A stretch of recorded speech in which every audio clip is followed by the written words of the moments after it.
निर्जला एकादशी व्रत कथा।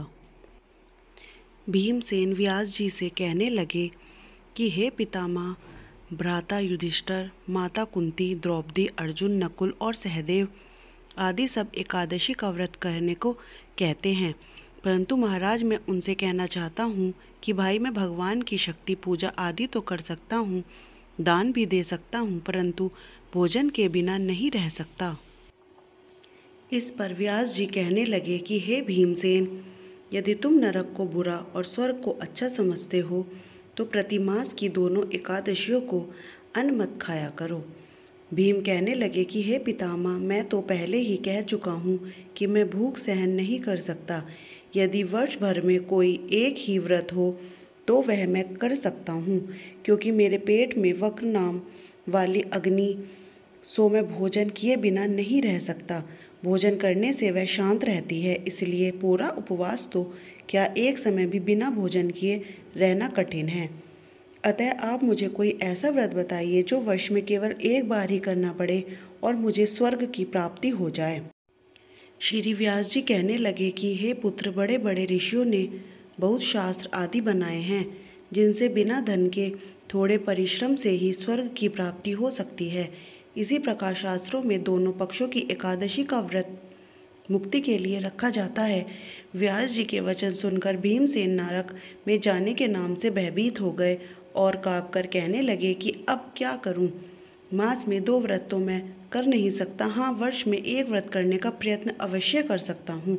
अतः वर्ष में 1 दिन व्रत करने से यदि मेरी मुक्ति हो जाए तो ऐसा कोई व्रत बताइए।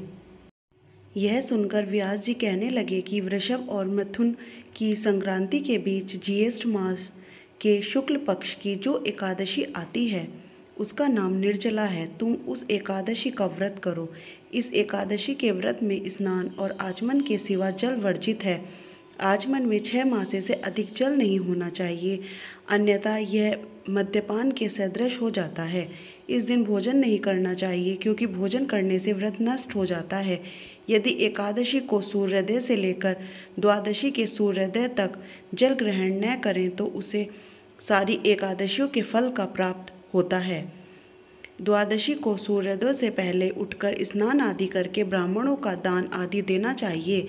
इसके पश्चात भूखे और सत्पात्र ब्राह्मण को भोजन कराकर फिर आपको भोजन कर लेना चाहिए।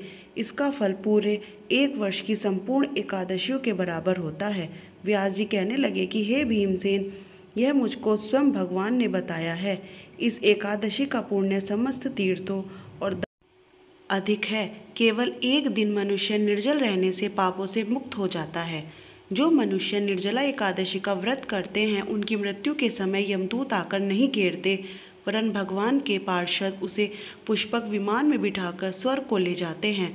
अतः संसार में सबसे श्रेष्ठ निर्जला एकादशी का व्रत है। इसलिए यत्न के साथ इस व्रत को करना चाहिए। उस दिन ओम नमो भगवते वासुदेवाय मंत्र का उच्चारण करना चाहिए और गोदान करना चाहिए। इस प्रकार व्यास जी की आज्ञा अनुसार भीमसेन ने इस व्रत को किया, इसलिए उस एकादशी को भीमसेन या पांडव एकादशी भी कहते हैं। निर्जला व्रत करने से पूर्व भगवान से प्रार्थना करें कि हे भगवान, आज मैं निर्जला व्रत करता हूँ, दूसरे दिन भोजन करूँगा। मैं इस व्रत को श्रद्धापूर्वक करूँगा, अतः आपकी कृपा से मेरे सब पाप नष्ट हो जाएं। इस दिन जल से भरा हुआ 1 घड़ा वस्त्र से ढककर स्वर्ण सहित दान करना चाहिए। जो मनुष्य इस व्रत को करते हैं उनको करोड़ों पल सोने के दान का फल मिलता है, और जो इस दिन यज्ञादिक करते हैं उनका फल तो वर्णन ही नहीं किया जा सकता। इस एकादशी के व्रत से मनुष्य विष्णु लोक को प्राप्त होता है। जो मनुष्य इस दिन अन्न खाते हैं वे चंडाल के समान है, वे अंत में नरक में जाते हैं। जिसने निर्जला एकादशी का व्रत किया है वह चाहे ब्रह्म हत्यारा हो, मद्यपान करता हो, चोरी की हो या गुरु के साथ द्वेष किया हो, मगर इस व्रत के प्रभाव से स्वर्ग में जाता है। हे कुंती पुत्र, जो पुरुष या स्त्री श्रद्धापूर्वक इस व्रत को करते हैं उन्हें अग्रलिखित कर्म करने चाहिए। प्रथम भगवान का पूजन, फिर गोदान, ब्राह्मणों को मिष्ठान व दक्षिणा देनी चाहिए तथा जल से भरे कलश का दान अवश्य करना चाहिए। निर्जला के दिन अन्न, वस्त्र और उपहान आदि का दान भी करना चाहिए। जो मनुष्य भक्तिपूर्वक इस कथा को पढ़ते हैं या सुनते हैं उन्हें निश्चय ही स्वर्ग की प्राप्ति होती है।